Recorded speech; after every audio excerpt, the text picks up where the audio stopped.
إيش أعلى رقم ممكن تلبسه في كرة القدم؟ أرقام القمصان بالعادة بتعتمد على مركزك. حارس المرمى بيلبس رقم واحد، المدافعين بيلبسوا رقم اثنين ثلاث أو أربعة، لاعبي الوسط بيلبسوا أرقام من 5 ل8، بينما المهاجمين من 9 ل11. الاحتياطيين من ناحية ثانية عادي بيلبسوا أرقام أكبر. بس ممكن تتساءل إيش أعلى رقم ممكن؟ وشو الحد المسموح؟ وهذا بيعتمد على كل دوري. مثلا في الدوري المكسيكي ممكن تستخدم أي رقم لحد 999. عشان هيك سيرجيو راموس بيلبس رقم 93 من غير أي مشكلة، وهالشي مش مسموح في إسبانيا.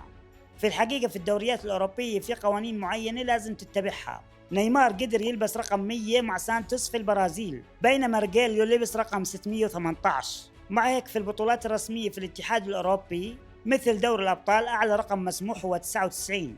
بالدوريات مثل الليغا في إسبانيا ممكن تلبس أرقام من 1 ل 25، بينما الأرقام من 26 ل 50 محجوزين للفئة الأقل.